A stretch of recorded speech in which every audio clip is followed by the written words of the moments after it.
Yeah. And so I want you. So I need you. So we need you to think about that, because nobody is a city on a hill by themselves. And if you think you're gonna be successful based on only your hard work, you're fooling yourself. Matter of fact, you're not designed that way, and life don't work that way. People do business with people they know, trust, and believe in. People do business with people they know, trust, and believe in. So no matter what business you're doing, whether it's a formal business or just business of life, you have to build those relationships. You don't want to try to build a relationship after you need it. Build it first. Then if you need it, then it's there. Okay? And I'm telling you what I know. I'm telling you what I've seen. I'm telling you from experience. Okay? What's going on? Some of the objectives, and we'll be moving fast here. I'd like to cover. Is that we'll understand why discipline is essential to manhood and leadership. Okay, we're going to identify areas where lack of discipline and limiting your growth. Guarantee there's some areas in your life, because think about it. Even in Christianhood, in the church, how many of you have heard many messages on actually being disciplined? We haven't, but many people talk about disciples. Right. Okay, in that arena. Right. Because I'm in the church arena right now. We're in the manhood arena today. Okay, and which is crazy. Some of y'all been in the military. Some of you all been part of a structural organization. And every last one of them have some discipline codes. Right. We're gonna learn biblical and practical strategies for developing self-discipline. We'll create a personal discipline plan for the next 90 days. Hopefully, we'll commit to becoming a man who can be trusted with greater responsibility. Okay. I discipline myself. Now, let me say this. I have areas in my life I need to work on discipline. So I'm not standing in front of you saying that I'm perfect. But I am standing in front of you telling you that I'm doing it pretty well. Okay? But I do have areas in my life I need to work on my discipline. Every morning, no matter where I'm at in the world, unless I can't get on the phone or text, I send a devotional text to over 220 people every morning. Some of y'all in this room get that text. And most of them are not groups. I have like 4 or 5 groups, but most of that is individually. I send it out individually every morning, no matter where I'm at in the world. Last week we was in Honduras. Week before. Last week. Okay. All right. Yeah, last week. That's right. Okay, I can't keep up. I was in Honduras, right? Every morning I send it out in Honduras to those many people. And some people ask me, like, Doc, you do this every morning? Like, wow. Now, there are mornings I get up, especially Saturdays, that I don't want to get up and send no text out. But it's not about me being motivated. It's about me being disciplined. Talk about that. And you have to appropriate some of these things in your life. All right, so here's a question. What is one area of your life where you know discipline would immediately improve your results? I want you to write that down. You got to think about it for a minute. What area? One area. Only find one area of your life that you know discipline, better discipline, I'm trying to say here, okay, will immediately improve your results. The results you get in life, your improvements, things of this nature. One area.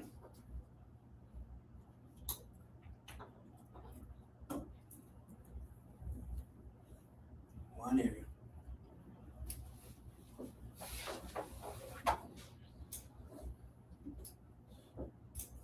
And I want to share. Yeah. Mine's pretty obvious. Physical fitness. Right. Okay. Yeah. I suggest everyone you motivate you, but I'll turn you off. Gotcha. Gotcha.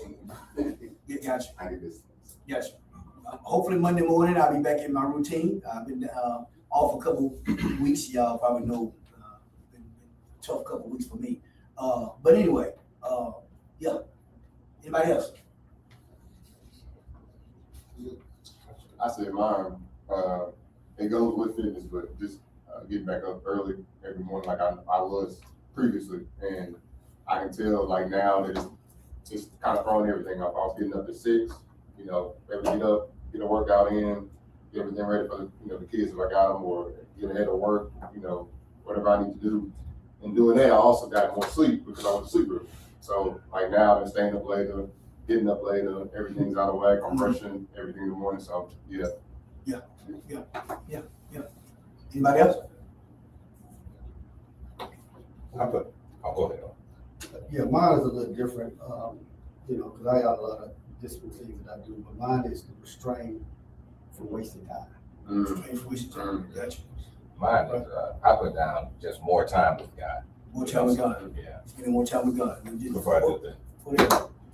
Taking too many tasks and put too much on your plate, Mhm. and trying to do halfway and getting most of it off. You want to complete everything on your plate.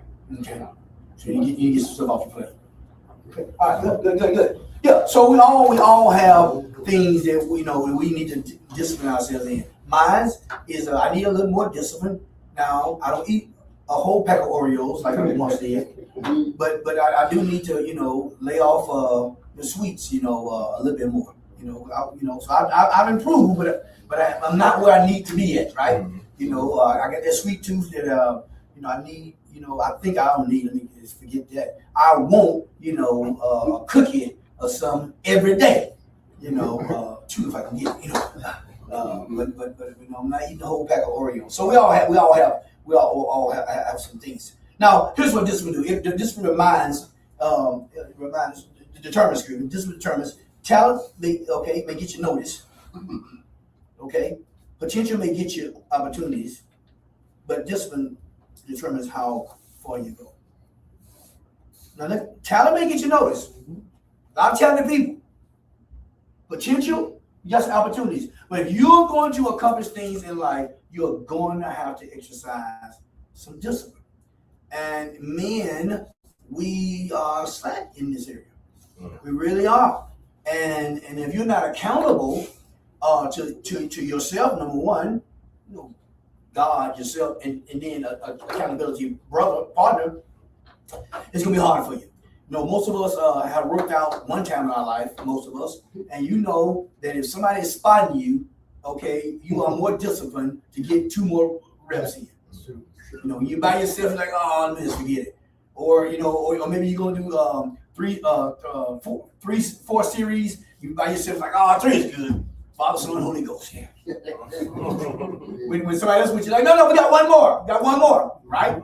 And so accountability is really good. Let's go to the next page. Many men want success, strong marriages, financial freedom, physical health, spiritual growth, and influence.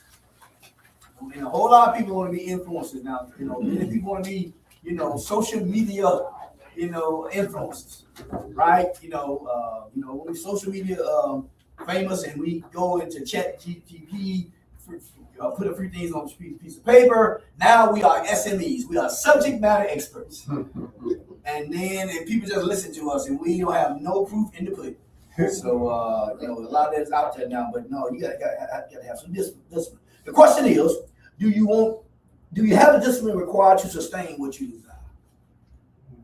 Do you have the discipline required to sustain what you desire? And a lot of times there's no. But don't get mad, don't get frustrated, don't get disappointed at it. We can develop that. As men, we can develop that. All right, now the definition going here. Discipline is doing what needs to be done when it needs to be done, whether you feel like it or not. Yes. Discipline is doing what needs to be done when it needs to be done, whether you feel like it or not. Discipline is choosing what you want most over what you want now. What you want most over what you want now. Because sometimes what you want now is not good for you. Now you have some discipline to have some delayed gratification to want what you need most or what you want most in your life. Now Hebrews 12:11 says, no discipline seems pleasant at the time, but painful. Later on, however, it produces a harvest of righteousness and peace. You should say no discipline. You should say discipline seems pleasant at the time, but painful. Later on, however, it produces a harvest of peace. So discipline at the time, if it seems painful, you shouldn't say no.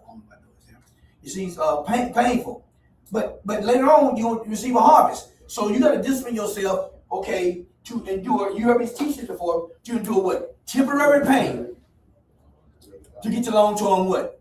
Joy. So you gotta go through, so you gotta experience pain. And now on the canvas of your imagination, you gotta see the result of the pain. Now, if I don't teach anything, if you don't get anything today, get what I just said. You have to trick your brain, your mind, to say, this pain I'm going through is good. Because in the end, this is what it produces. And you have to see that. Right? Your brain is designed in such a way, it does not understand the future. All right? I'm just telling you the truth, right? So you have to bring the future now. Now the Bible, all the psychology books in the world, the Bible has already covered that, but we just religionize it, all right? All right? Because he told Abraham, call things that what? Are not. Be not as if they what? Right. Why? Because he wanted him to go ahead and see it in his imagination now. Because then his brain would say, oh, I see it. And then you'll start developing habits, daily habits, to produce what you want later. So when you're working out, some of you men working out, hey, it's painful, especially the first, time you get back in the gym, everything hurts. Right? But you go through the pain because you're looking for the result that's going to happen. I never get to keep when we used to come back for football. We had 2 days. It's hot outside. Morning and evening. Okay, and you're like, oh man, all kind of pain. You're going through all kind of things. Even in band. Those who's in band. You in the morning. Goodness. Why? You do that because you're looking, to see yourself from on the field, and people see you from in the stands doing certain things later on. Y'all get this? This is simple, but we don't apply it. Meaning, we don't. We really don't. And if you're not intentional about these things, then can I be honest with you? You wasted your money today and your time, which is really bad. No, you have to be intentional about it. If you're on videos, it's funny. Okay, keep going for it. I'm going to speak to him after this for about 15 minutes. Yeah. Discipline. See, because we can be excited, we can be motivated, we can look good. We can look the part. But that's not enough. You got to you got to master the mundane. We want to write that down. Master the mundane. That means that you got to master the things that don't get you no glory. Nobody's watching. Nobody sees you. You have to master that. Okay? I got that hand. Discipline hurts in the moment, but pays dividends in the future. Right? Yes. So now, discipline, do what needs to be done, when it needs to be done, whether you feel like it or not. If you can get that, and then if you can get in your mind that this pain I'm going through right now is good for me. I was one of those people that I hated confrontation. I hated anything that's going to kind of mess up my day. Like I want peace. We all want peace. But the reality is, you're going to have to go through some things. It's to build you. It's to help you as a man. Okay? And you got to embrace it. Go ahead and embrace the suck. This sucks. That sucks. Go ahead and embrace the suck.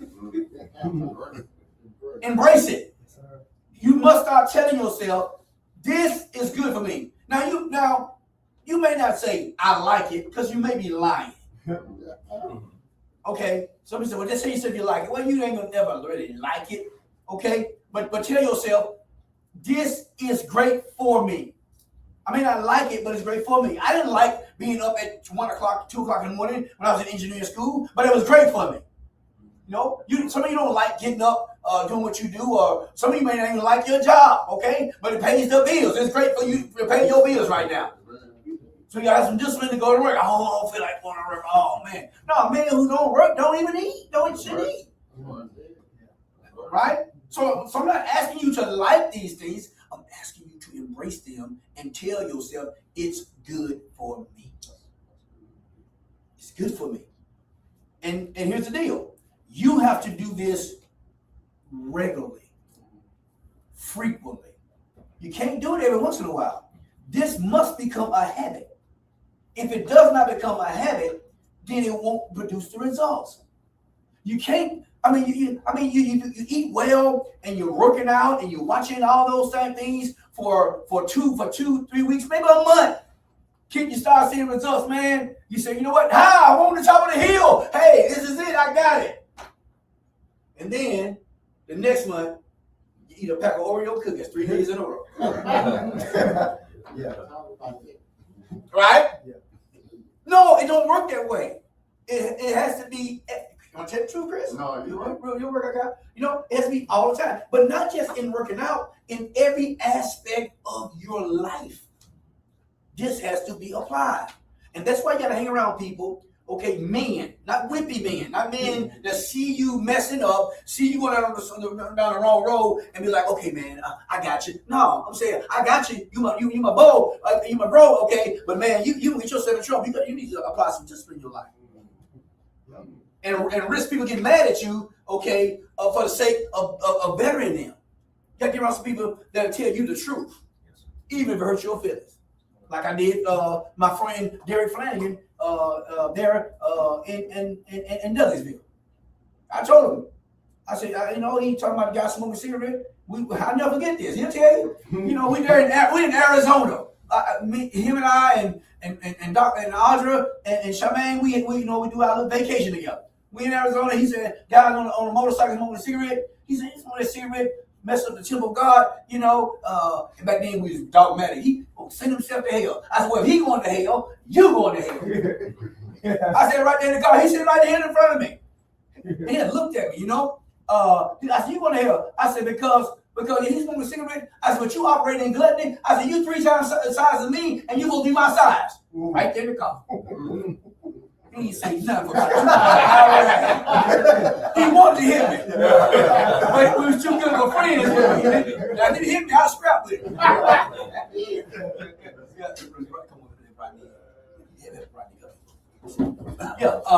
Come on in, Rodney. We're going to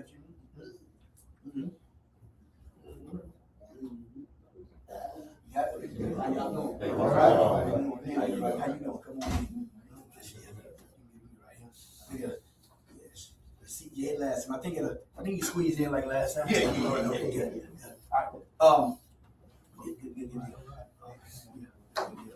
All right. Good. And so he wanted to hit me. But the deal of the matter is, he was not exercising discipline. And that's what happens. Sometimes we want to look at somebody else because maybe what they're doing is the society has called it bigger whatever, right? Mm-hmm. We have just 5 steps, all right? Okay, get there. All right, let's go to session 1. Y'all still good? Yes, sir. Mm-hmm. Yeah, you can. Mm-hmm. What's the strategy? You just want to be lazy. Yeah, we're gonna get to it. Oh, yeah, we're gonna get to some of that. Yep. No. And sometimes you want to be lazy. Sometimes you want to be lazy, and so now you got to trick your brain to tell you, and we'll get to this. To say, listen, the Bible says, and like I said, we're not preaching here. It's not, but it's always biblical based. It says that if you're lazy, in essence, that poverty will jump on you. That's right. So when the person, I'm gonna be lazy. So when you hear the word lazy, you should automatically think poverty. And now you got to train your brain so to say when it says lazy, not taking a break, not resting. We all need to rest and take a break. Okay, let me be balanced. But when you think about laziness, then automatically your brain should say poverty. Lack coming to you. You'll never have anything. You need to. Those words should be synonymous. Laziness, poverty. They synonymous. They the same thing. They the same thing. They the same thing. Say it one more time. They are the same thing. Okay? And that way, when you want to be lazy, oh shit, I want to be poverty. I want to be in poverty. Oh no. No, I want more. No. At least we're going to go to Burger King from time to time. Get me a Whopper or something, and it's all right. You know what I'm saying? Yeah. So yeah. All right. Now let's go to session 1. The cost of discipline. There's a cost. I mean, the cost of undiscipline. Now, I'm not gonna go through this. I'm not gonna even read it. But y'all know, Sam, the message of Samuel. You know, Samson. Excuse me. You know, in Samson in Judges 13 through 16. You know, he had strength. You know, he had a calling. He had favor on him. Right. Had the anointing. You know, he had all the things necessary for him to be great and successful. But he was undisciplined. He lacked self-control, accountability, and discipline. We know the story. Laid in her lap, she cut his hair. Yep. He lost everything. Because this man comes, y'all ready? Yeah. Come on. The vagina. I'll be nice. Oh, y'all adults and y'all teenagers get ready. The vagina called him and was speaking louder to him than discipline for his future. And most of us men, I'm not asking you to give your testimony. Don't want to hear it. Most of us men have fallen for the pulling of the vagina. Right, but it's right. Right? Come on, y'all. Because potential without discipline, is tragedy. And we all been there. And guess what? Sometimes we may even struggle with that some now. Let's be real, man. And now you got to exercise some discipline and then associate some of these things with poverty. You got to associate them with destruction. Because here's the thing with discipline. You have to have an alternative of not being disciplined. What's the alternative of being undisciplined? Right. You can't say it'll be all right. It won't be all right. You have to tell yourself it's going to hurt me. Now, I may not kill you. You may escape a little bit. Some of us, come on, let's be honest. You escaped a little bit. But it caused some pain in some areas. It caused some pain, right? And so we remember E plus R equals O. Okay, got some events going on. What's your response to it? What's your response? And let me just be real. You know, me with what I do, the platform God has given me. You know, and I'm not saying that you men don't have women or things to tempt you, things of this nature. But if you just could be in my body for one day and walk around, you know, especially when I'm driving that thing out there. You know, that's a magnet right there. Okay, I may give it to Josh one day. And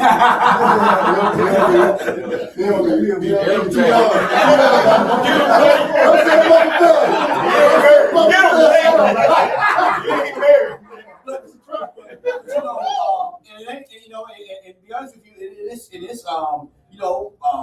very well-to-do people that jump anyway.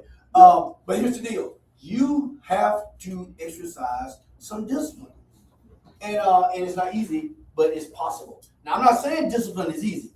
Y'all, I never said that today. No, you didn't. I never said it was easy, but I will tell you it's possible. Okay, but it's what you want, not what I want. What do you want? Men, what do you want? Young men, what do you want? Right?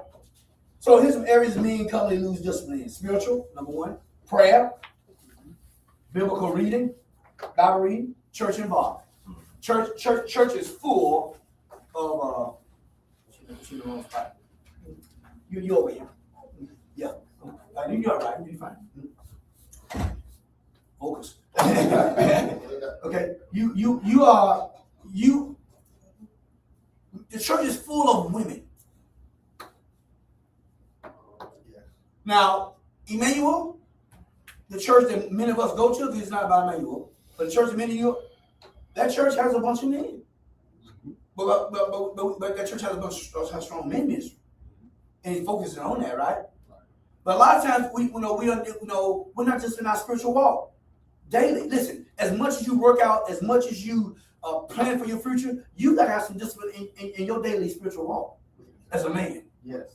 I mean, you really do, man. You really do. Okay. Other areas, physical, eating habits. I talked about that earlier. Me with chocolate or anything. Now I like peanut butter cookies. I don't really like chocolate. Now I like peanut butter cookies. I go into the store. I gotta get them 2 grandmas. Yeah. You know, grandmas in the pack. Anybody feel no one else? You know, it's all right to eat them every once in a while, but especially when I'm traveling, so I'm not gonna get 2 of them. Yes, sir. But and that's all right traveling, but I can't get them. You know, every time I go to the store. Right. Right? You know, eating, sleep. Are you just all? When you start to be disciplined in natural things, it'll move to spiritual. It'll move to economic and other areas. Okay. First the natural. Yeah. Then the spirit. First the natural, then the spirit. Okay. As you say, financial, overspending, discipline and overspending, trying to keep up, trying to look good on the expense of you not budgeting. Okay? And many of us grew up in homes that didn't have financial discipline. I know I did. And I know a lot of people did. How many of y'all grew up in homes that you feel didn't have financial discipline? Did not. Yeah. Most of us. So we didn't learn. So guess what? We grew up in an environment learning to overspend. And I don't care how much college you have, education you have, they don't teach about spending and finances in school. That's on purpose. Because most African Americans, we grew up with nothing, so when we get something, you know, and I was there too, don't get me wrong, we just consume. It fills a void, we think. Yeah. And so now we become 40 years old and like, oh my goodness, I've blown a lot of money. Right. I didn't invest. I didn't discipline myself to learn even about finances or anything. You know, I don't know what an RA is versus the NRA. we just don't know, you know, right? Because that takes into discipline. Now, I don't care how old you are, it's not too late. That's right. But that's part of discipline. Okay? And anything you don't see modeled on a regular basis, okay, you're probably not doing it. Oh yeah. Whatever you see modeled on a regular basis, you probably doing it. So if you saw bad financial stewardship being modeled, then that's what you did. Right. And that's who you became. You know, that's who you became. Also emotional. Emotional. And if you have to use the restroom or anything like that, you're welcome to get up free, get back there, get some more coffee or whatever you find. Anger. Yeah. Impulsive decisions, pride. You saw other people get mad, you got mad. You was angry. You know, I started teaching emotional intelligence almost 14, 15 years ago. I've said this, you know, I was in a boardroom meeting and my CEO lied on me and the project mentality came out. I went ballistic. Wow. Not that I did anything to him, but I slammed my hand on the table and told him what I thought right in front of him. Yeah. So, you know, you got to control that. You know, and I took an emotional intelligence test. I teach emotional intelligence, other funny things. I teach it now around the world. Okay, and my emotional intelligence is like extreme high, 95, 96. Okay, yeah. But that's an area, right? Relational, neglecting wife. You didn't see that model. Me, I ain't seen that at all. You know, Dad wasn't even there. So I already be modeled him taking care of the wife when he wasn't even in the house. Right. So you had in the house and Dad still neglected. He was there physically, he was there financially, but wasn't there emotionally. Right. Maybe there spiritually. You see what I'm saying? Neglecting children. So, you know, gotta be disciplined in that. Now, what I am seeing a lot, which I'm grateful for, even a man who's not married, seem like more of them now are taking care of their kids, which is good. Maybe being put in jail on child support did some good a little bit. Yeah. Maybe, I'm not for sure, but I do see that more than I saw it 20 years ago. Are y'all seeing that? Anybody else seeing that? Big increase, right? I know some of y'all work with that or something. You know, so that's good. You know, poor communication. You don't talk. We don't express ourselves. We're not disciplined in that. Okay? Let's discuss your question. What has undisciplined behavior cost you? I got down time, money, relationships, opportunities, but specific. Now you right now, I'm not going to ask you to say it unless if you want to volunteer, I'll get some volunteers, but I'm not going to make you so. But because I want you to be honest. What has undisciplined behavior cost you? What has it cost you? You know, can I be honest with you? I think looking back to my 20s, undisciplined behavior in financial management, I think that's cost me over a couple $1 million. Oh, yeah. I really do. I really do. And I may be off some, but I really do. I mean, right? But what's your story? Could be, didn't do something in a relationship, cost me that relationship, cost me my marriage, cost me to struggle, whatever it may be. Write it down. Now, I'm not asking you to say it unless you guys want to volunteer. So I'm going to cover it up on your paper. But the reason I'm asking you to write stuff down because it forces you to think about it. So one time we come to the seminar, this is okay, and we don't participate. We just listen. I need you to participate. Sometimes I'm with companies and they pay me to come in, like sometimes, all the time. I was with a company last week, I won't call her name. And one lady, she never did write anything down. Wow. Not the whole time. No, I didn't call her out, I wanted to. I wanted to go apostle on her. But I guess I would never do that. So I said, now some of y'all, you may not write things down. I said, but that's an indication that you probably don't want to grow. And I can see her face saying, oh man. So maybe I put that in. So that's why I encourage you to write down. Anybody want to share? Sure. The cost of undisciplined looking to the future cost a loss of life in my life. So, talk about the twins, because I really didn't see the future. I lived within that environment that I grew up in, and just look outside of that environment. It cost me 15 years of me. When other people was advancing, I was going backwards. So it cost me, thank by the grace of God, that He delivered me, set me free. Looking back, because I didn't have a vision, I didn't have a plan. When God was moving, going to college, it wasn't even my reality, because nobody never went to college in my family. So looking back on all that, it cost me because I just embraced the things that I knew. That's what I embraced. Thank God that God sent God in front of me so I could see a different picture besides what I have created. I don't blame nobody for my life, I know that. But I created that by not looking to the future. That was just my mindset. Like when we go to Africa, France, different places, to the beach, doing all the things I've done, I had no recollection about mine to ever do anything. Honestly. So it'll cost you. And you can't get that time. So that's why I'm more hungry now to try to transform, teach other people to transform, because you can't go back and get none of that stuff. You can learn and grow, but you can't go back and get it. Anybody else? Somebody cost you? Yes, sir. Cost me my health, cost me my whole life at a certain point. In the military for about 10 years. Couldn't stop drinking. That's my health, got diabetes. Lost my career. Without pride for my kids. Yeah. Thank you for being vulnerable. What's your name again? I know it. James. James, thank you for being vulnerable, James. Get James a hand.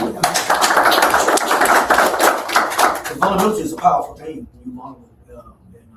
I've learned to be very vulnerable. It helps you. Anybody else? So this one, it costs us. Well, I'm sure, mine is, I know for a fact, I've lost probably about $1.5 million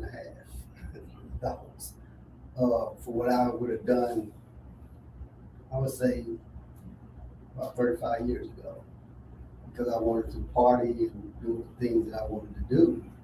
All I had to do is invest $100 a month. $100 a month, the accumulating effect, I did the numbers. And I would have over $1 million today. I believe it. So, and yeah, because I was young, didn't understand finances, nobody taught me anything like that. So that's why I'm into that. Okay. All right. Thank y'all for being vulnerable. Thank y'all for sharing. Okay. Let's go to anything else on it? Anybody? Okay. Let's go to session 2. Discipline builds destiny. Y'all remember Joseph, the disciplined dreamer, right? Okay, Joseph remained disciplined through these things: betrayal, his brother sold him, temptation, Potiphar's wife pursued him. Okay, delay, years in prison, success, power in Egypt. He went through all those things to get to his destiny. You got to remain disciplined through things. Just because something comes up in your life, that don't mean you can use that as an excuse to stop being disciplined in the areas to get you to the next level. Right? Recently, and I don't need your sympathy, I need your empathy, your prayers. But recently, of course, you know my mom went to be with the Lord. Okay? Never felt the pain of anyone dying like that. I can't describe it. It is different. The only person who knows that is somebody whose mom has passed. Right. Right. Different than your grandmother, different than your it's a totally different case, undescribable. But I cannot allow that circumstance to linger for too long that I become undisciplined in getting up working out, doing the things that I was doing before, and things of this nature. You have to apply discipline and learn how to go to be disciplined through pain, through situations, through people lying on you. I've had this happen. I won't share that last week. Not only I went through that, I went through something else that, oh Lord, I was even worse than the other. Devastating almost to me, right?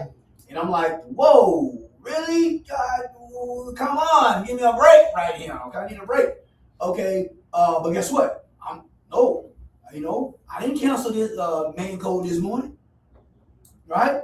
All right, I put together hopefully something that would help you, and I'm being honest with you, and I'm good. Now, yeah, I hurt. There's pain, but I'm good. Okay, why? Because discipline allows you to do what you may not want to do, right? You know, because I want to hurt some folks. But anyway, okay.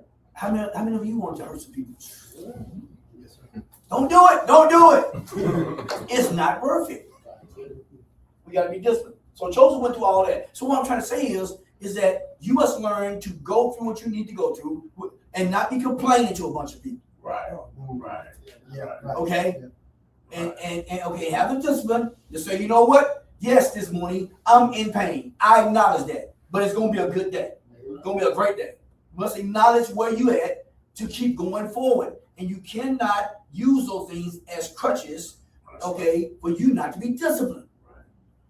Okay? Very much. Okay? Principles. Discipline is not tested when life is easy. Discipline is revealed when life gets hard. That's why you have to have some hard things happen. Because you need revelation of where you are. in your discipline walk? Where are you? Where are you really? See, because sometimes you think you're in a place that you're not. You right about that? Until that situation comes, and you're like, oh, okay, I'm here. You know, you thought you was here. But when the pressure shows up, you say, oh Lord, I'm right here. Right? Right. That's the truth, right? Right. You need to know, you got to know where you at. That's you. What a pretty good artist, y'all. That's you. That's you. See, and so, but if you don't know you, self-awareness is not emotional intelligence seminar, which I do a lot of, but we talk about self-awareness. But if you're not aware, and sometimes you get in situations to show you that you're aware, give you awareness where you at. It's not to kill you. You're gonna bounce back. Right. It's gonna be all right. Can't nobody stop you for what God has for you. Don't even worry about that. That's right. You can care who they are, right? Okay, but you need that to show where your discipline walk is. So man, I thought I'd be all right. I went off. I mean, you've been there. Yes, You know, right? yeah. Yeah. So, yeah. I got a question real quick. Okay. Before I forget, because I Yeah. forget while I was on my mind. You said something about, hey, don't tell everybody. You said when you're going through that, like what you went through, you don't tell everybody. But do you, how can I say it? Do you keep that to yourself and just push through? No. So great question. Don't tell everybody. Tell your mentor. Tell somebody that's you're accountable with. Mm-hmm. Now let me say this, guys. You never be accountable with someone who's jealous of you. Mm-hmm. So and let me say this. Now it's gonna sound harsh. It's hard.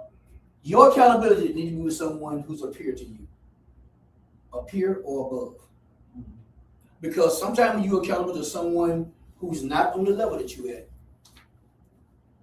they may be immature, and when you share something to them, they may, okay, I'm praying for you, whatever, but it make them feel good. Because you are above them. And now it's like, oh, well, okay, yes, it is something on him. Wow. Be very careful. Let's tell you. Make sure who you're accountable to is a mentor to you, someone who's you following, or someone who's a peer to you, but they below your maturity level, and that's even economic sometimes. You can't vent to them. They will use it against you, consciously or subconsciously. Y'all hear what I'm saying now? I'm teaching you from experience. What I know.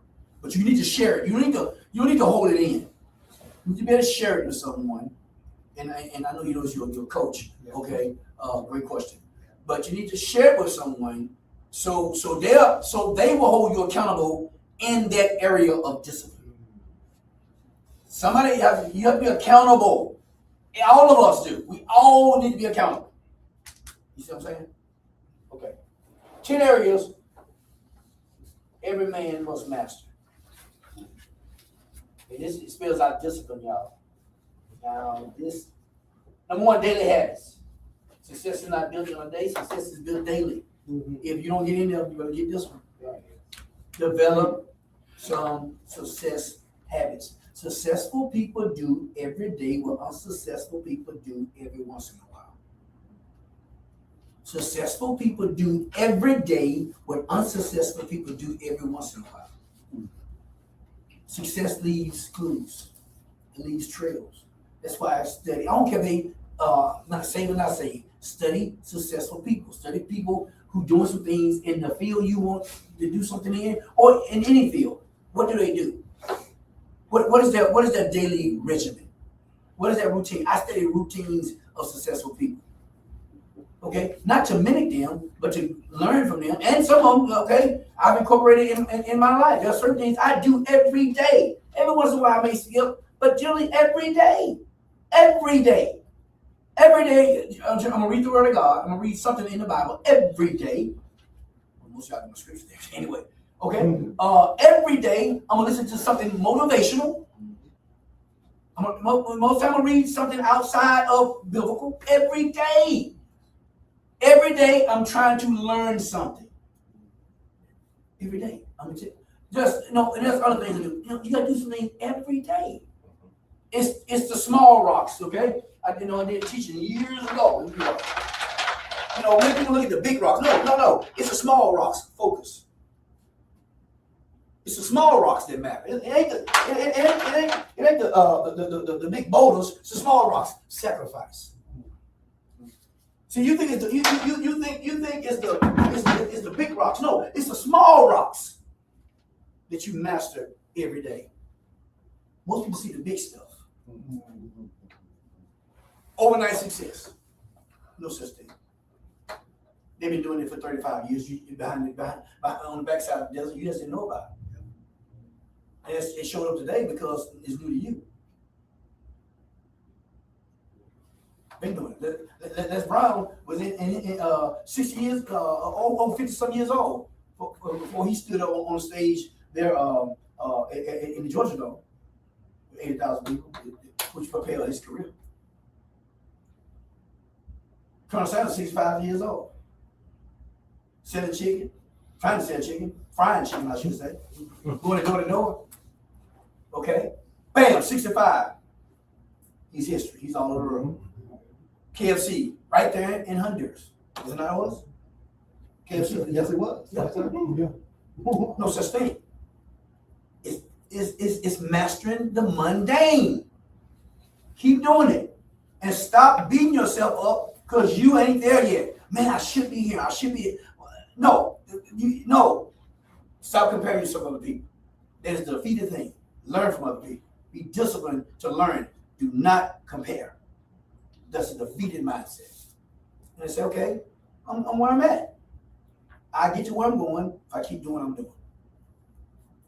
Make sense? Integrity. Doing right when nobody's watching. Can I say this? Watch your integrity. I see black and brown people having some serious integrity issues. Yeah, we didn't once had like we have now. See, you don't have integrity or money. Man, you get caught up. Have some integrity. Do what's right. And here's what Skip Horton told me years ago. Dr. Horton told me. He said integrity is slower, but it's sure. He told me this almost 30 years ago. Sitting there on Moulton Street at the church. He told me, he told me, I think he's telling me he's a bishop. He's a bishop out here, he's going to tell you something. He said integrity is slower, but it's sure. Meaning it's solid, you can build something. And so sometimes we want to compromise our integrity. No. S stands for stewardship. You gotta be disciplined in managing your time. Even mention that. Talent and treasure. Triple T. Time, talent, and treasure. You gotta get disciplined in that. Stop wasting so much time. Okay? Stop wasting your talent. Where's your gift? Where's your talent at? All right, and then your treasure. You gotta be disciplined in these things. He said, well, Doc, I already know these things. Okay, we're doing them. A lot of stuff you know. I'm just putting it all in a form that you can digest and take with you. Okay? There's nothing new under the sun. Every teaching you ever will get for the rest of your life has already been taught. Every teaching you ever get for the rest of your life has already been taught. Every teacher. There's nothing new under the sun. There's new ways of presenting, new ways of demonstrating, new ways of understanding. Yes. It's already been done. Revelation to you never was a revelation to God. Everything belongs to God. Everything. Gotta help you with stewardship. It's mine. Nope. Nope. Belongs to God. You can't take it with you. No. My mom in that beautiful hat we had her on in that casket and looking all good. Ain't go to God. Man, that stuff still in the mausoleum, gonna be there. I know it's true, ain't it? That's the truth. Can't carry anything with you. On all my money, okay, we'll write you a check. 5.6 million. Put it in the cap. Got it.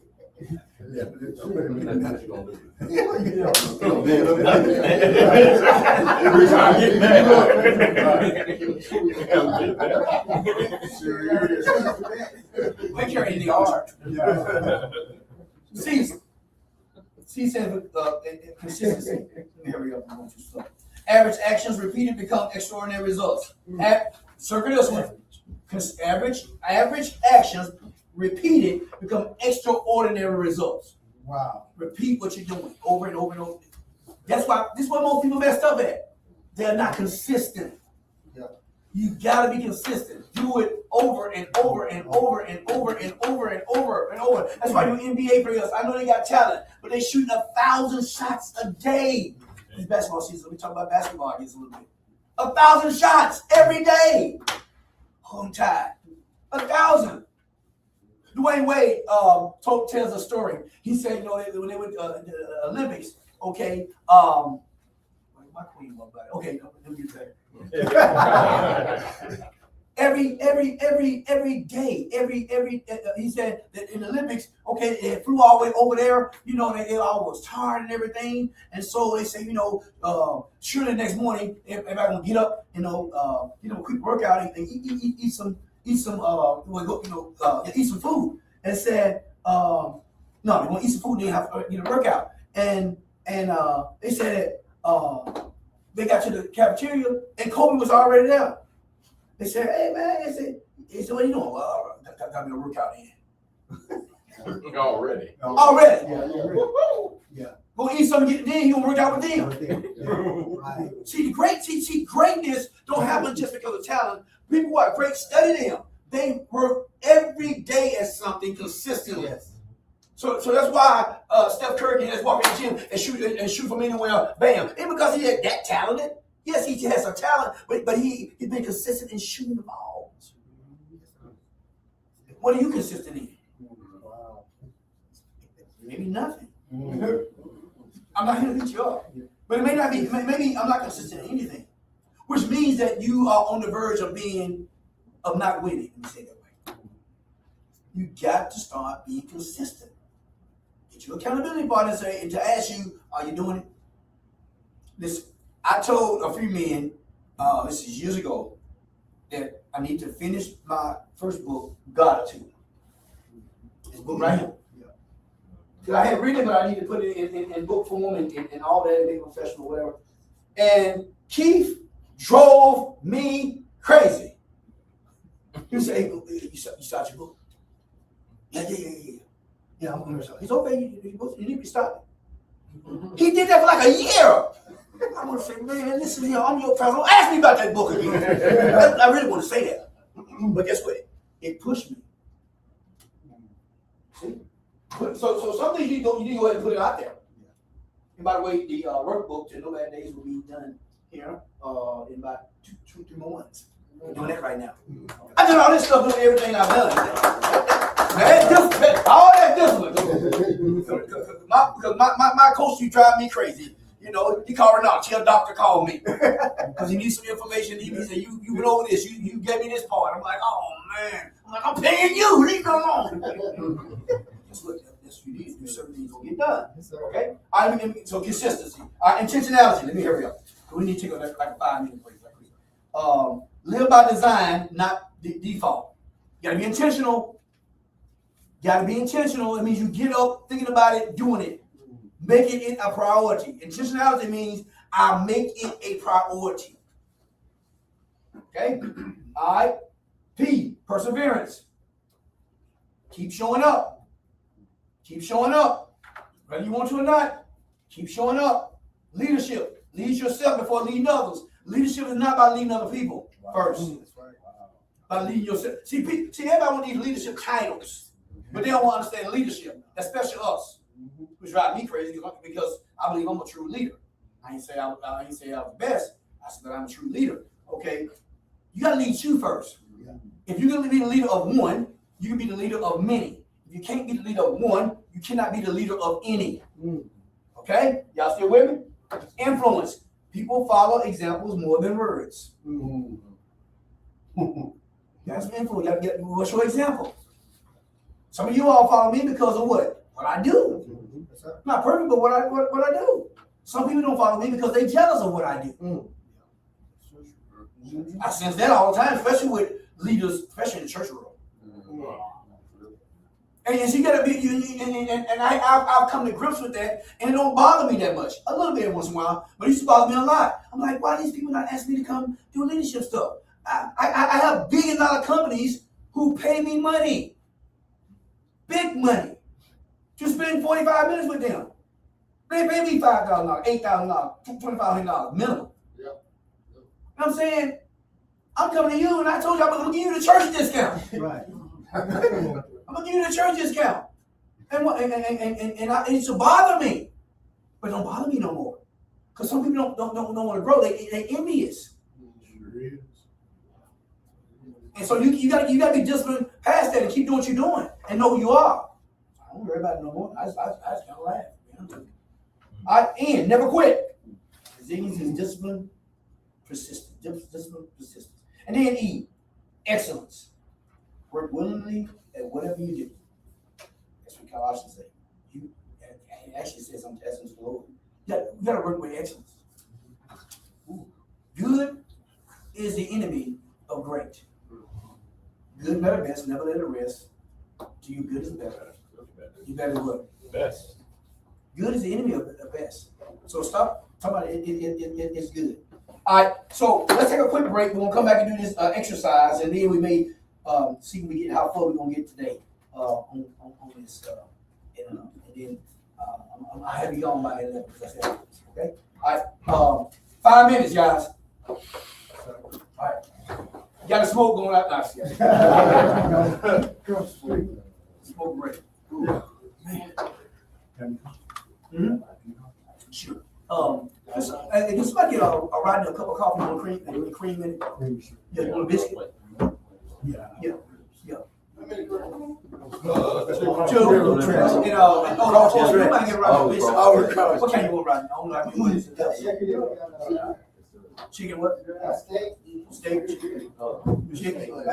Hey, you may want to put it in the microwave about 3 seconds. Yeah, I got one. Oh.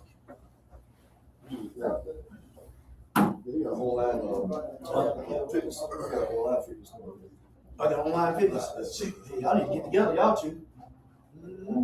Good. I'm sorry, Ronnie. We got.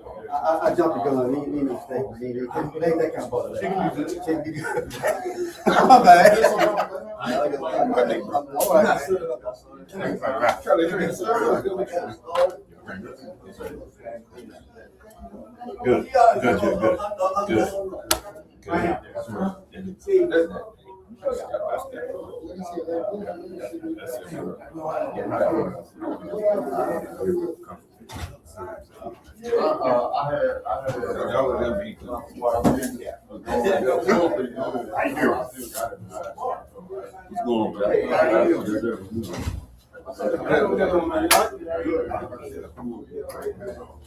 Yes.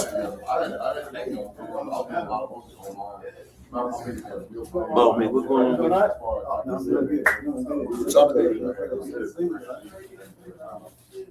Hey, can I get some sugar? Yeah, that front tree. What's up? That front tree, the tree in my front yard, it's growing kind of wild there. If you, it's on the far corner there. If you have the front there, if you're standing at the front door of the house to the left. And I was gonna say there's 2 trees. Let me see your picture. Yeah, it's been a minute, man. I'm like, you doing all right, man? Yeah, what up, man? I'm good. Got some coffee today? Man, I'm trying to. Boy, yeah, I see. Yeah, I feel. Oh, you. That's what's up, man. So how long you been out?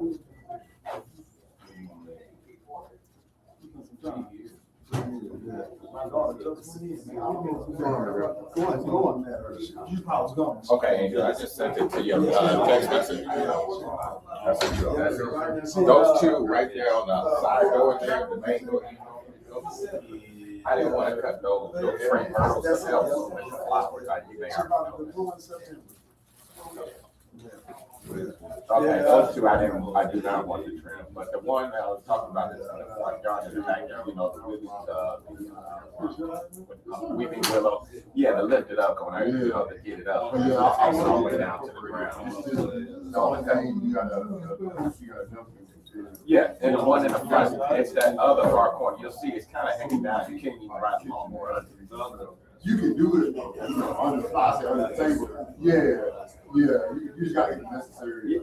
Can you take pictures and send them to them? Yeah. Did you send a picture already? You gotta get. Okay. Yeah, I was gonna get you if you didn't mind getting the photos for me. And all the, everything else.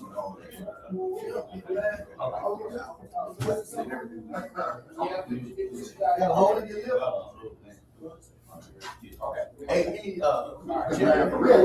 And that's it, that's where What do you want, strawberry or grape? Strawberry. Like when I, especially when I they be like,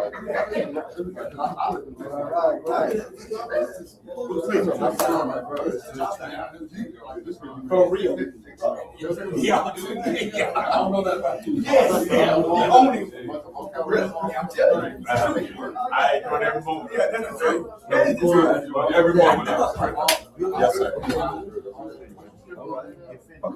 I have to go Okay, back and I'll do I'm in a meeting, but it's, what I do is I'll text you, okay? Okay, and then let me know how much it is, Angel, just let me know my total cost and I can. Okay, thank you, all right. Did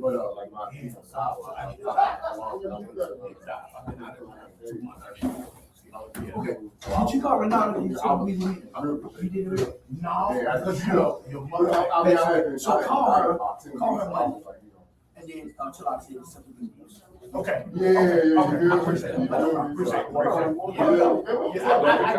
glad I came here because I got it. Yeah, he said, yeah, give me one. Oh, I understand. I understand. Yeah, I get you. All right, guys, let's I'm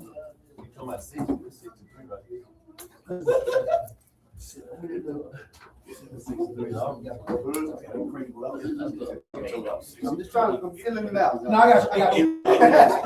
So, I got a discipline assessment. So rate yourself from 1 to 10. Now, if you gonna lie to yourself, I'm gonna let you. I'm your friend. I'm gonna let you, and I'm gonna let you keep going the wrong direction. Be honest with yourself. I'm not gonna ask you to tell the people what your number is on this. This is for you. Rate yourself from 1 to 10. Your spiritual discipline. Rate yourself. Are you studying your word every day? Are you praying every day? If you're doing it every day and doing some other things, then put a 10. I generally don't put 10s on hardly anything. That means there's no improvement, right? To me. Okay, but rate yourself. But you ain't really, you praying once every week. I'm gonna put a 1 there too. I mean, because it's gonna show you something. Physical discipline. You ain't exercising at all. No, you don't put no 5 to my head with. No, you ain't exercising at all. I will tell you put a 0, but it's from 1 to 10. Financial discipline. Where are you with that? Emotional discipline. Where are you?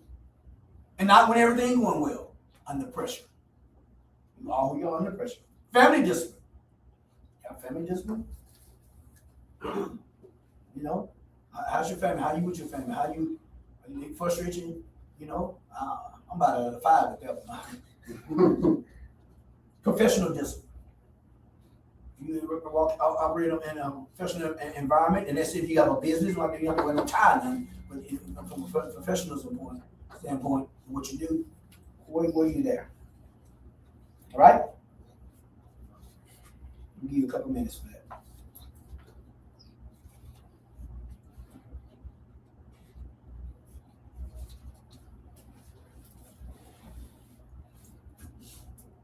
And then put down, what's your strongest area of discipline?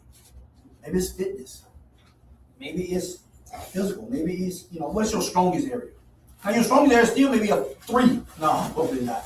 But what's your strongest area? And then what is your weakest area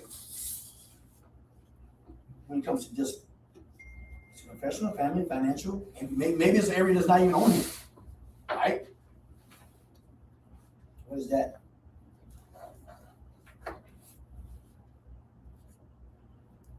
And then what is an area needing immediate attention? What area in discipline you need immediate attention? Maybe it's spiritual. Maybe it's something I don't know.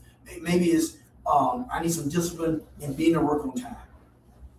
I'm late every day. Or I'm late. My time management is an area. Right? Maybe it's church involvement. I ain't disciplined to be involved in ministry in the area, or whatever it may be. You know, okay? Put that down so you can see it. Write it down. Write it down.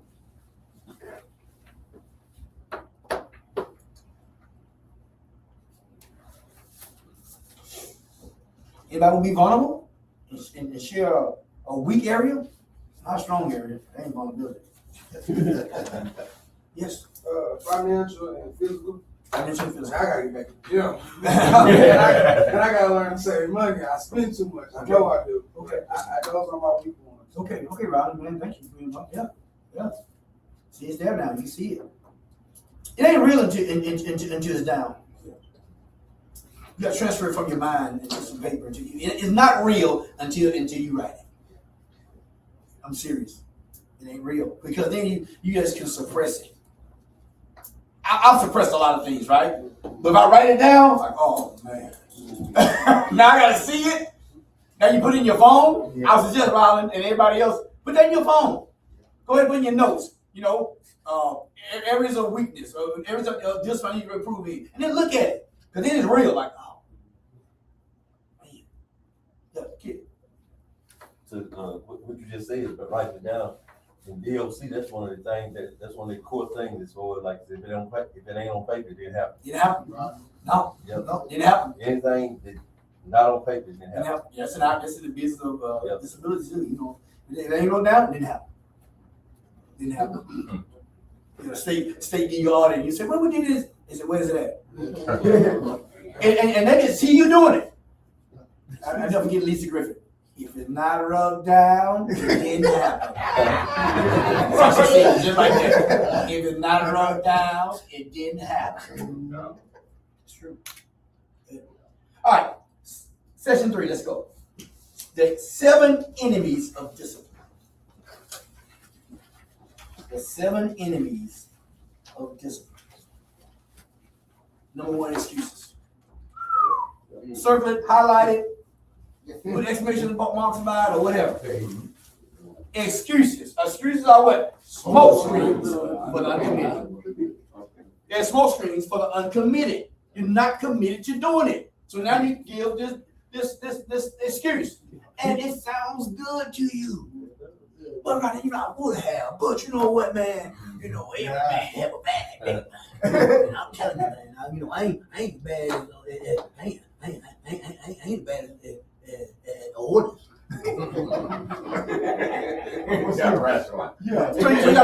So now I got to put orders down. To make myself feel good. Which is the inferiority complex of men. Wow. Inferiority complex says you are less than me, so I can feel better than you. Wow. That's inferiority complex. And a lot of people have it. A lot of men have it. Listen to them. Listen to yourself. Mm-hmm. They start talking, they start down to some other man. Yeah. Right? Just Marlon to say it this morning. Wow. Marlon, okay. They mess me up sometimes. But no,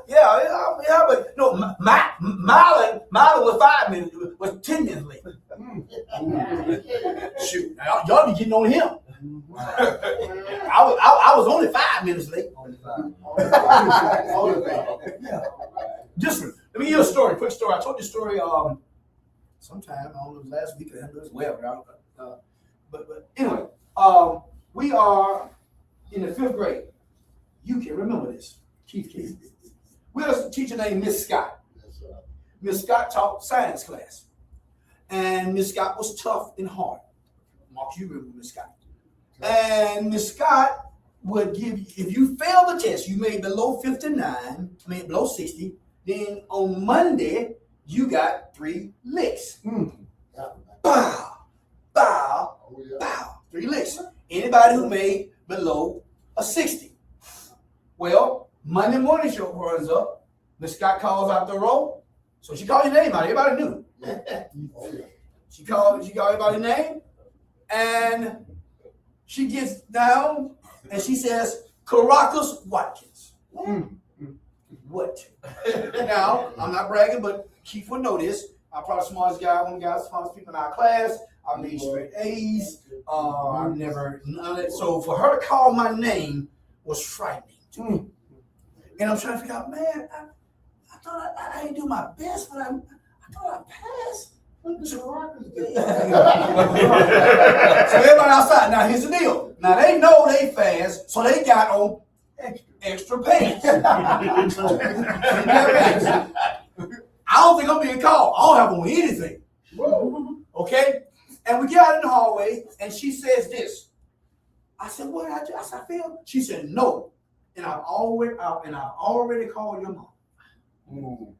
She said, and I've already called your mom. She said, you made an 89. What the deal is then? Beat all them jokers.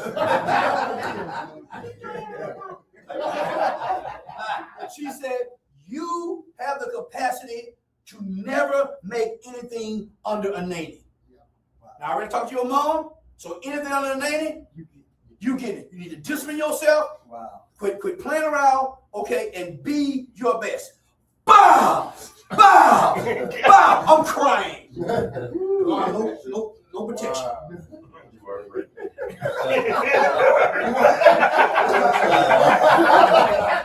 right? Because she was trying to raise my level as a man. Discipline. I gave her an excuse. No, I already talked to your mom. Let's keep going. People are where they at because of reasons. Now, I didn't like that pattern. I was not happy with Miss Scott for a few weeks. But if I saw Miss Scott right now, I'll hug her like never before. I'll thank her. I'll pay for her lunch. I said, thank you. See? Temporary pain. That was pain. Yeah, quick story. You gotta go quick. So when I was like 16 years old, I wanted to buy this car. I asked my auntie for it. The car was just $200. I asked my auntie to borrow the money. She gave me the money. I told her I'll pay her back Saturday. She come over to my house Saturday morning at 8 o'clock and I don't know where my money at. And I made an excuse. All I had was $200. I said, can I get you next week? My auntie looked me square in my face and she said, what was the deal? And I said, yes, ma'am. When they got the money. That story still affects me to this day. I'm 37. That was when I was 16. Wow. Just to have somebody that holds you accountable, and it'll shape you if you embrace that. That's right. That's right. That's good, Miles. Yeah, absolutely. That's good. That's so true. Thank you. Number 2, procrastination, which is disobedience in slow motion. Procrastination is disobedience in slow motion. Number 3, laziness. Go ahead and write poverty next to that. / poverty. Whenever you see laziness, poverty. That's not going to my book, that's going to the good book. Poverty. All right? Entitlement. That's an enemy. Because we have a lot of entitlement now. Yeah. Right. You know, especially young kids. Right. Yeah. They're entitled. They feel like they have to work. Right. I'm praying for Joshua. Not that Joshua don't work. But it's okay, Joshua. Joshua is blessed and cursed.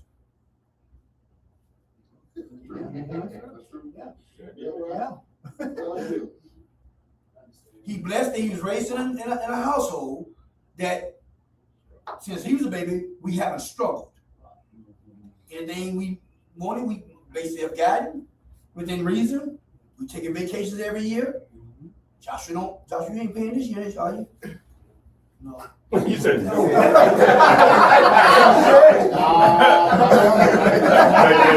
National vacation this year, our family ticket. Joshua, you ain't paying, right? You got your plane ticket already, right? I did a Yeah. Now that's gonna end here soon, right, Josh? He Well, gonna pay. yeah, you know, he has to pay Got a couple something. more years. Now, and Josh, thanks for letting me use you, okay? But what I'm saying is that some things just been natural to you. Was not natural to me. I didn't even think about that. No. Wasn't even a dream. No. Right. And I'm like, oh, if I get something, hopefully they see the job. I remember that. Hopefully they see the job today, or a swimming pool job, right? Yeah. Swimming pool would pay for something. Cut some grass, right? Yeah. But what happens is, and it happens to a lot of kids, especially if their parents are really rich and wealthy, and that I'm not that at this point. Okay, then we become entitled. Even us adults are entitled in ways, right? Or as you which you have been around the world, but on this mystery it was different. Yes. Some things we right? Yeah, look different now. Yeah. Look different, right, Josh? Okay, and not until you see people in a different way that remind you that you're entitled. And we use entitlement as an excuse as men. Yes. I can keep going. I can talk about that all day. Distractions. You gotta get rid of distractions. I know I'm saying this is easy, but you gotta do it on purpose. Lack of accountability, get you somebody you're accountable to. Okay? Marlon just talked about is holding them accountable. Now the deal was $20, not next week. No, today. That's all I got. Give me all you got. That's right. Yeah. Be accountable. See, here's what I do. That's you. If I generally don't let people borrow money. I just generally give it to you. But if I do let you borrow money, and I let three people borrow some money, and you don't pay me in the time that you're supposed to pay me, I'm not gonna go off the deep end to get my money. But first of all, I'm not giving you anything that I can't afford to give you. Right. I never give you my bill money, anything like that. Don't y'all do that. Do what you want to. Okay, do what you want to. I don't do that. Okay. But here's what I do. I don't say nothing. But you ever come back to me? Oh, yeah. That's me. He got $10, not for you. Credit back. Credit back. No. Be accountable. All right. Comfort. Or you just had a great win, a big win, a great testimony. You've been giving that same testimony for 10 years. You got comfortable. Don't ease the street. Yeah. It's cool now. Okay. It can get you in trouble. You'll lose this if you get comfortable. All right, we good? Yes. Truth is, growth lives outside the comfort zones. Okay? Comfort creates average men. Discipline creates what? Hold on a second, I need to show you something. Exception. I'll be right back. Talk to somebody. They awesome.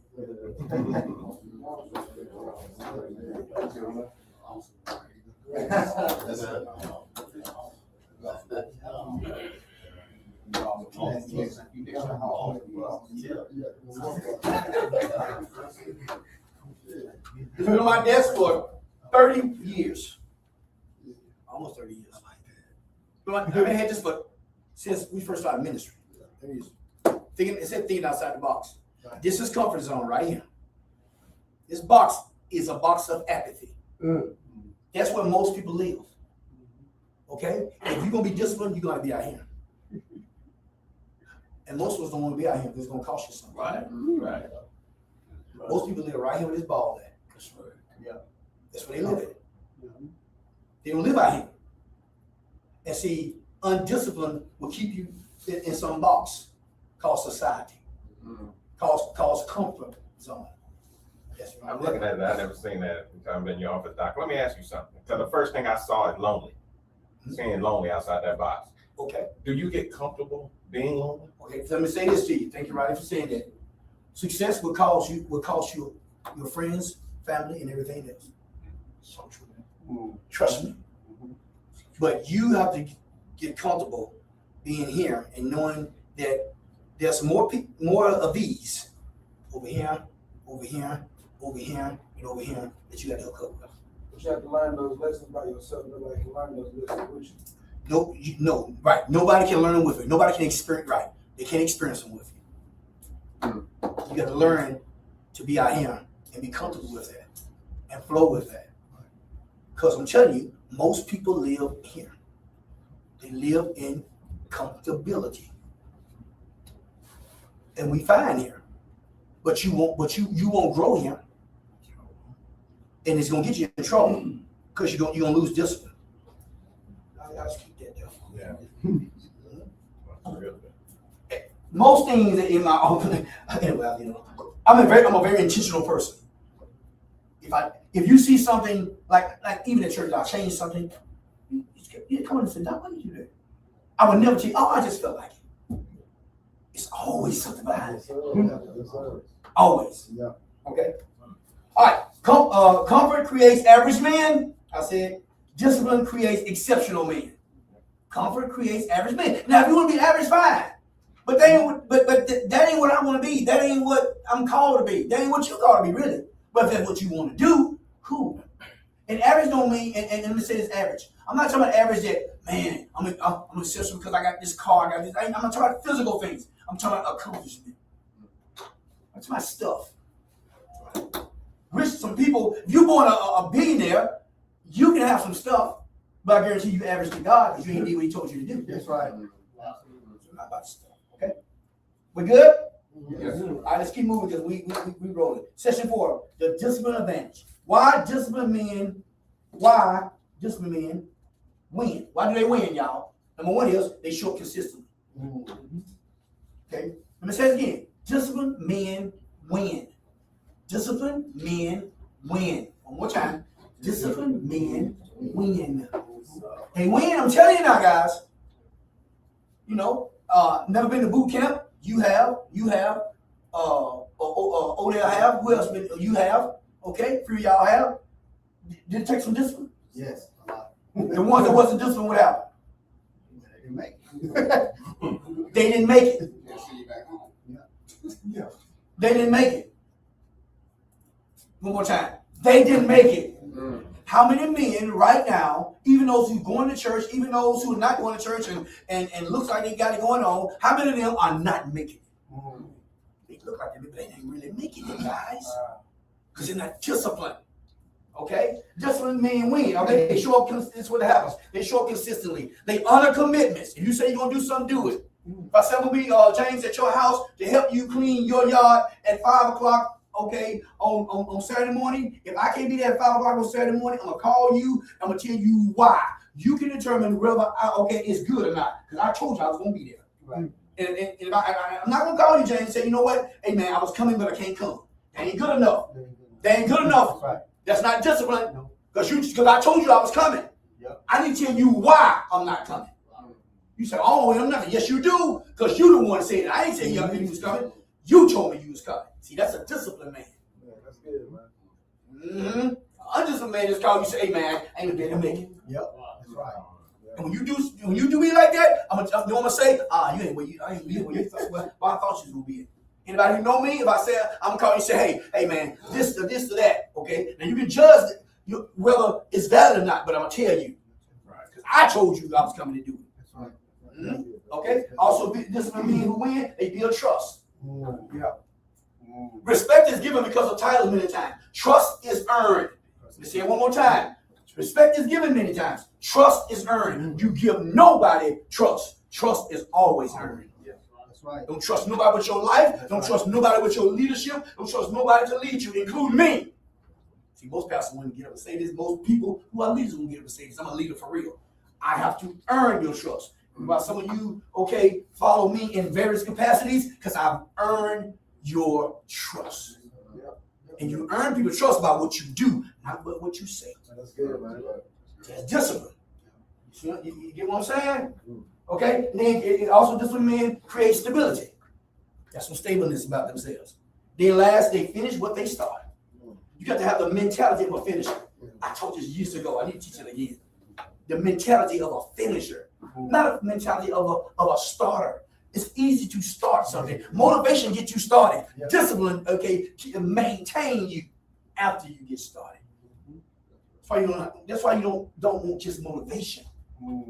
right. Motivation will get you started. Yeah. Discipline will maintain you through the process. Okay? Jesus was the ultimate person, all right? Remember he said, not my will, but thy will be done. Even in the midst of it, all right? He demonstrated discipline through what? Prayer. Sometimes you gotta pray, man. I haven't increased my prayer life lately. Obedience, sacrifice, endurance.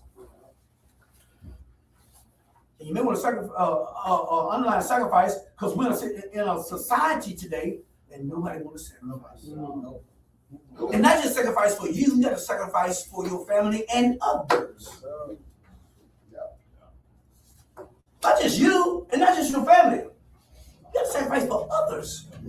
Because guess what? We are all here today because of people who sacrificed for us that's gone be with the Lord now.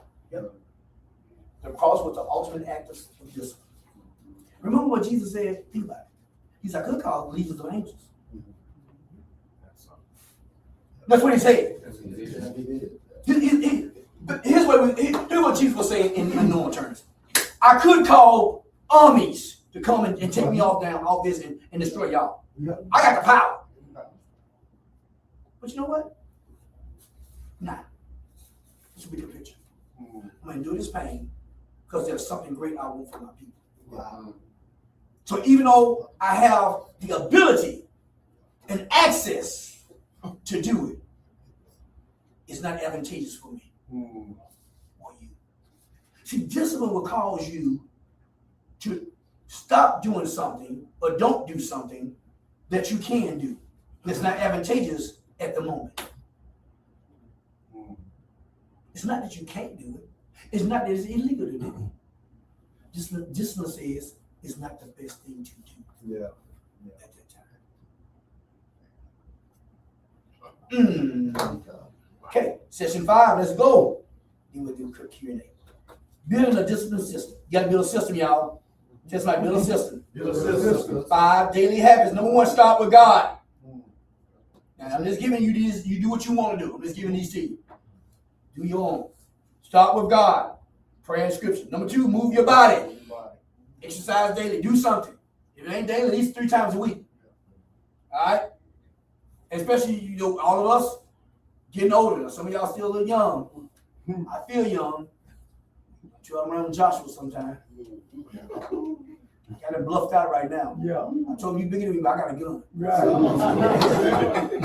That joker grabbed me. I'm like, man, let me go. We went on the hill. I was like, boy, I'm gonna jump on your back. He jump on. I jumped on the back here. Joshua. I said, oh, okay. Dude don't know his strength.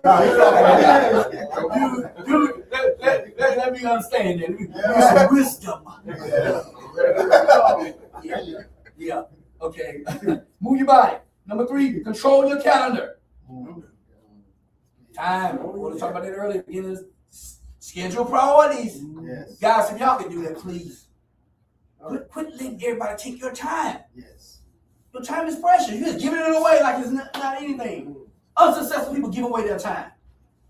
Your time is more precious than your money. And when you make that shift, things will shift in your life.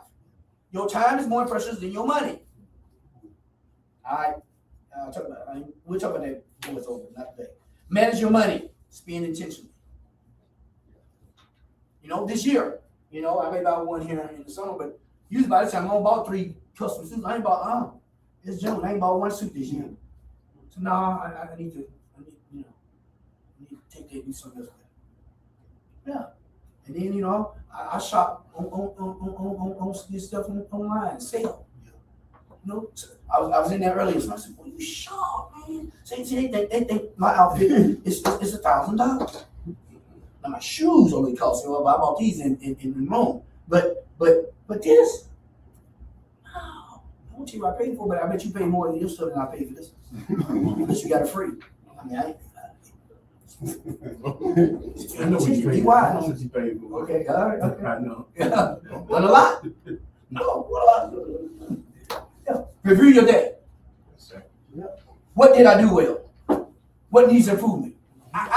Now, can I just really encourage you all to start doing this? If you don't review yourself, you don't review yourself. Meaning that you don't review yourself, then you're not assessing where you at. Yeah. You're not assessing. If you're not assessing where you at, how are you assessing where you going? Yeah, that's good, man. My goodness. Yeah. If you're not assessing where you at, how are you assessing where you going? If you don't assess, okay, we're together and we don't assess that we're in Tuscaloosa, but we're trying to get to the Alabama game, but we haven't made an assessment we're in Tuscaloosa. We didn't see it. Right. So we say, okay, we're going to the game. So we drive back to Birmingham. But you was there. All you do, okay, was go down University, okay, and turn left on McFarland. You right there. You see what I'm saying? How many people are not assessing where they at, and they close to a breakthrough, but go another 5 years only to come back. Wow. You got to assess where you at daily. Wow. Where I'm at, what am I doing, what I need to change, where I need to pivot. Sometimes you need to pivot. Guys, you got to carve out some time in your day to be disciplined. Okay, let me say that one more time. You got to carve out, you got 24 hours. You got to carve out some time, 30 minutes, an hour, whatever, okay, to be disciplined, to go over disciplined things. Because if you don't, your time going to get away from you. And you're going to end up being undisciplined, watching you say you're going to watch one movie, 2 hours, you end up watching 2 movies, 4 hours. That's right. Because you're undisciplined, okay, for the 2 or 30 minutes. Right. And you don't try to work out. Undisciplined. When people say they don't have time, you talk to a person who leads 3 different organizations, or you talk to the wrong one. No, you're not disciplined with your time. Okay? All right. Every disciplined man needs these things right here. Let me finish. A mentor, a coach, a brotherhood. You got brotherhood? You know what it comes to? So brotherhood is important, guys. Especially with men that's real men. Yes. An accountability partner. Somebody that you can be accountable to in your actions. All right, closing challenge 30-day plan right quick. For the next 30 days, choose one area. I ain't said 5. Now, you want to do 5, do it. But don't pick 5 trying to be big shotty and don't do it. Choose one area of your life. Example, pray daily, exercise daily, read 10 pages daily, none unnecessary spending. I mean, so I'm just giving you some examples. If yours not on here, you find yours, right? It's just examples. Family devotion nightly. Okay? All right, so next 30 days, find that area, okay? And then be disciplined. Track it. How am I doing? Okay? Maybe mine is need to back up on sweets. So for the next 30 days, okay, how am I doing? So by the time next month, I can tell you, well, I went from every day to 2 days a week, 3 days a week. Well, Lord knows, hope I don't say, I doubled it up, right? I want you to look at that. It's good. It's all right. Yes, it's good. That's simple, y'all. That's simple, but it's gonna be powerful if you do it. Amen. Final charge. Discipline is not punishment. Discipline is preparation. God cannot trust us with more if we're not faithful with what we already have.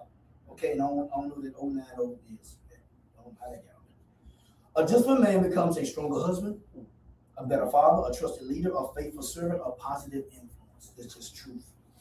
I discipline my body and make it my servant. That's what Paul said. Okay? You have to operate in this. Got a closing statement right quick. Your future is not determined by your intentions. Your future is not determined by your intentions. How many people know you can have great intentions? That's true.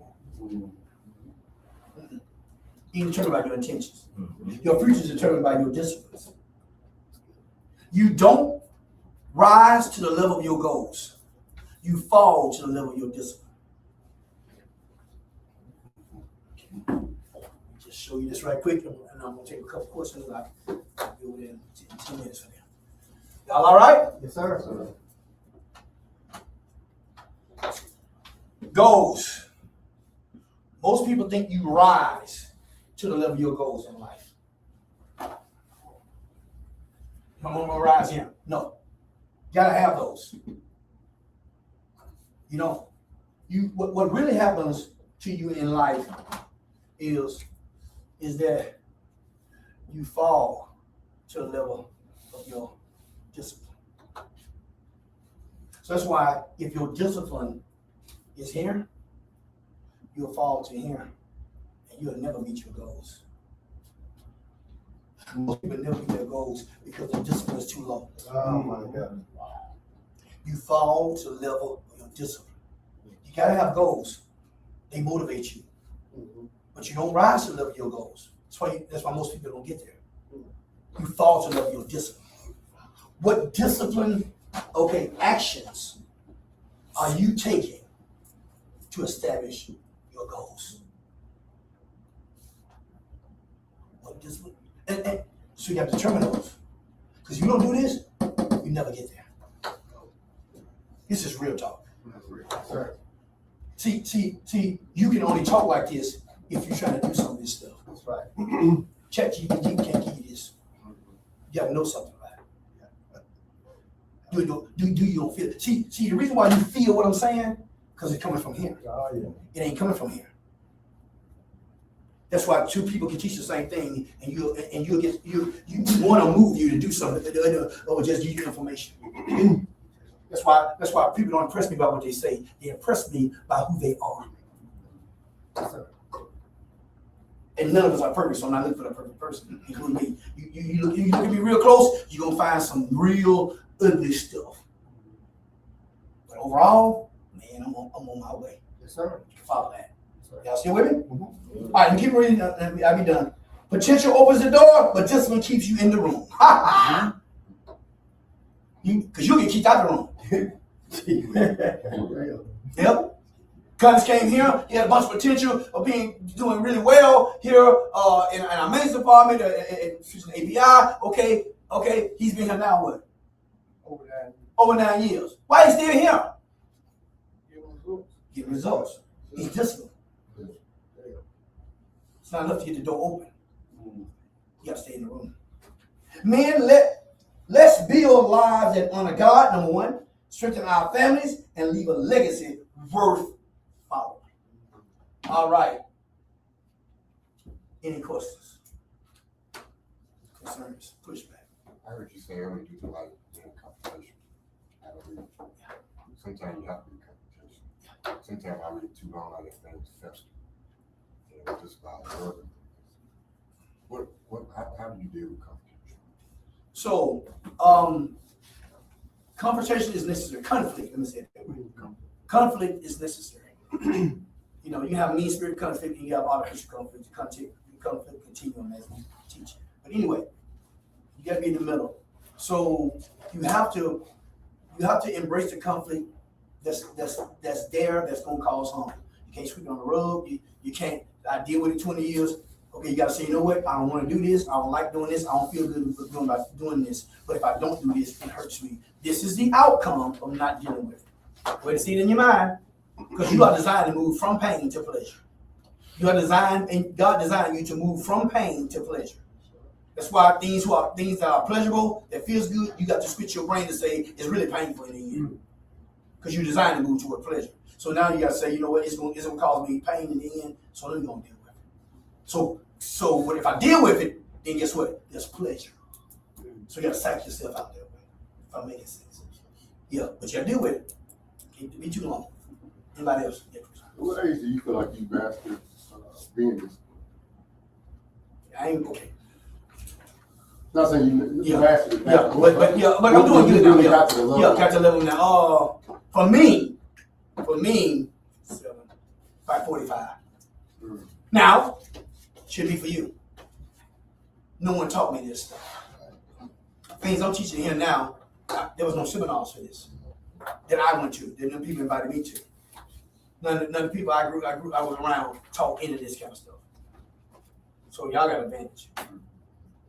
Y'all can do better than us. At my age, y'all be light years ahead of me. Yeah. Anybody, Mark? I mean, in certain ways, we are kind of divinely inspired to master something. Whether, because when we was a kid, I remember, he was different, y'all. He was outside playing, he'd come out and play. He was always a studious guy. And before I knew what studious was, I knew that's what he was. He's all smart, you know, just different from the rest of us. Other, you as an example, I can use, so he just, he gets to being the tough guy. You master something. Mm-hmm. So what we're doing is being programmed to master areas of weakness, right? So both of them are masters. Like I knew he was very smart. He was smart, but he was smart and beat you up too. So we all master something, just change the focus, I guess. Yeah. No, we do. So you gotta change the focus on positive. How did you reprogram your mind and subconscious to be disciplined in those, everything we talking about? How did you reprogram? Yeah, so just that. You have to go through the exercises to reprogram your mind. The Bible says be renewed in the spirit of your mind. That's what the scripture said. So it's saying change your mindset. So I said program, you gotta change your mindset. So you got to find a benefit that outweighs where you at right now. You got to find something that's greater than you. You got to find something that's worth dying for. Dr. King said a man is not fit to live until he's found something to die for. So now you got to find something. Okay, when I said find it, you got to see it in him. Imagination. Einstein said this. He's right. Imagination is everything. It is the preview to life's coming attractions. So now you got to see in your mind. Here's the problem with us. We lose the mental game. Most men are losing the mental game. Most black men, colored men, okay, men of color are losing the mental game. Their mindset is not where it needs to be at. And you got to work on your mindset every day. Do you start thinking like your homeboys? You be talking like them, your expectation will be like them. Expectation, okay, is a product of your mind and what you do. You don't get in like what you want, you get in like what you expect. Won't shows up in conversation. Expectation shows up in behavior. Behavior, okay, comes from mental mindset capacity. So now you got here. It all starts right here. I don't see because when I was a little boy, as Mark said, I saw things different. Wasn't better, wasn't necessarily the smartest, wasn't necessarily the quickest, the fastest, or anything else. Okay, what I did was I saw something. So when Brandon and Keith and all them was out there doing things, I said, oh no, I can't do that, because if I do that, that will stop me from being here. See, I was already here. Right. Where I'm at today, I was already there. I saw it. And I said, if I do that, man, that's gonna jeopardize me getting here. Oh no. I can't do that. So I was fearful of not what they did. I was fearful of not being where I'm at. See what I'm saying? So now you got to treat your brain. You got to start to develop, get words. Well, I want to get to. That's why most churches hurt people. That's why most churches hurt people. They get them saved, but they keep them defeated. It's all right to be saved. No, matter of fact, the best thing in the world to be saved. Not all right, it's the best thing in the world. Say you're going to heaven, but you'll live like a pauper. Because here's the deal. The words that come from the teachings don't challenge you to be who God called you to be. Mentally. You know this in the spirit of your mind. Not your spirit. Your spirit is perfect. Your mind is developing.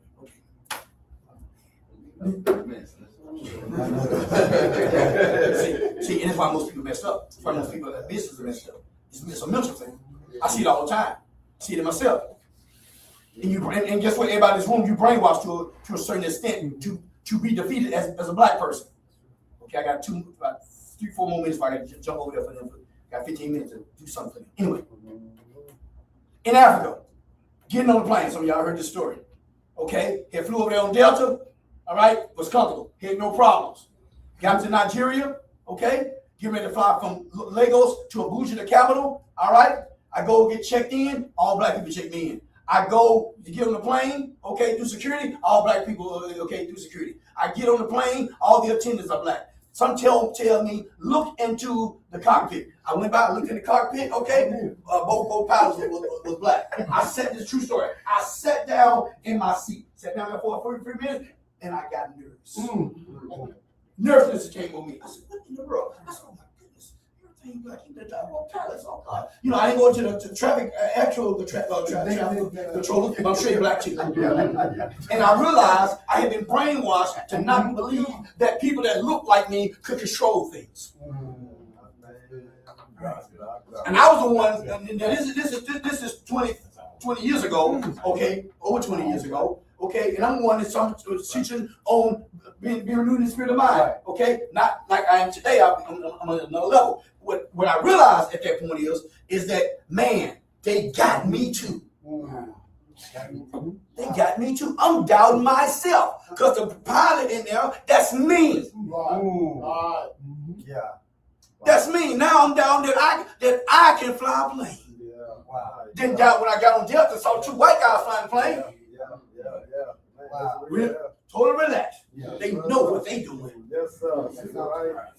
You're right. Okay? So as men, we have to overcome mental anguish. Yeah. Black men, brown men.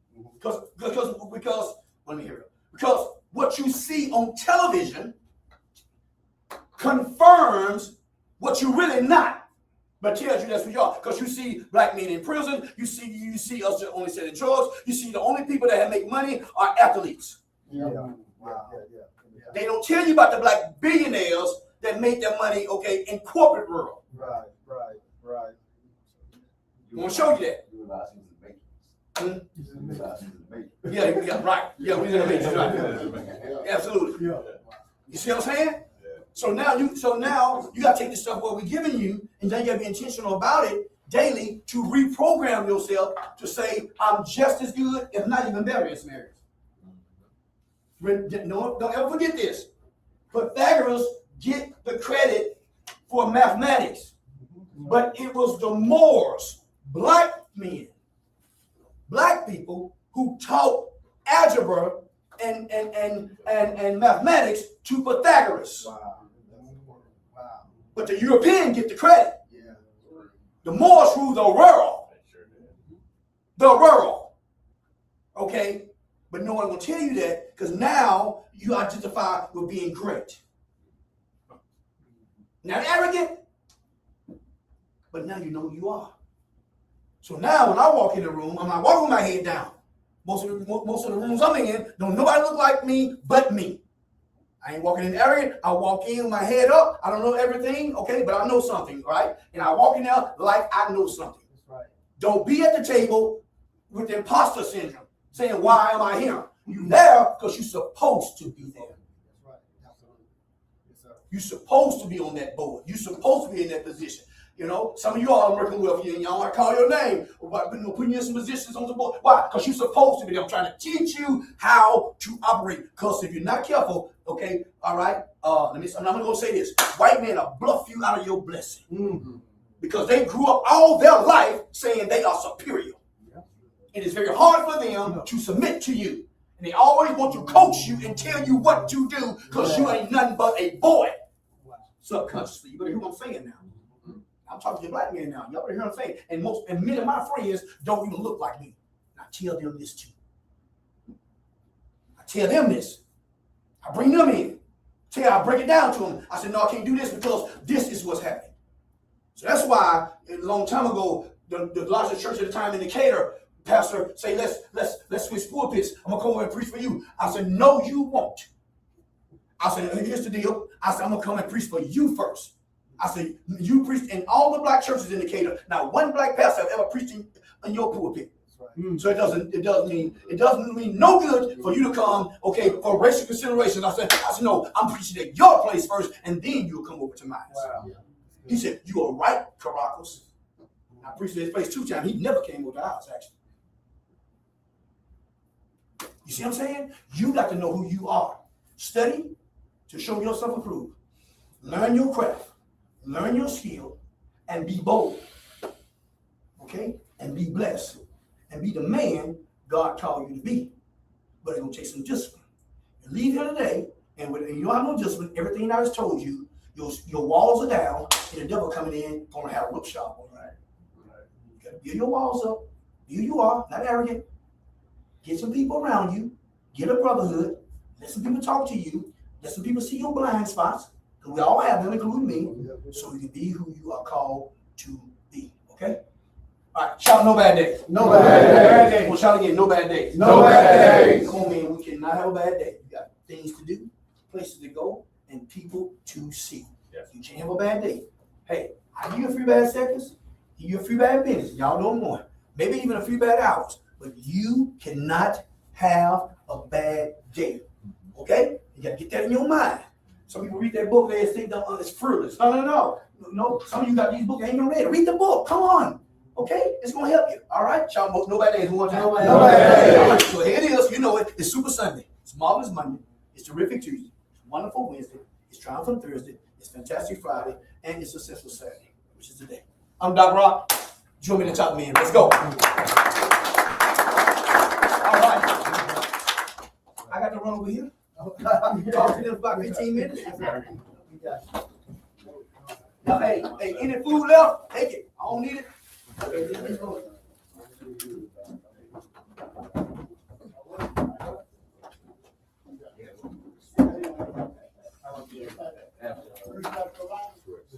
All right, man. Be great, guys.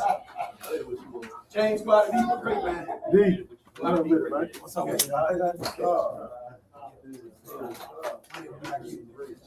All right, then. Good luck. Do some work.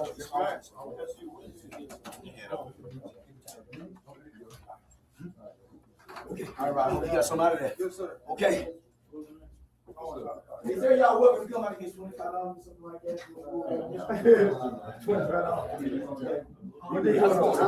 No, the pens are y'all. Same for you. You take the pens.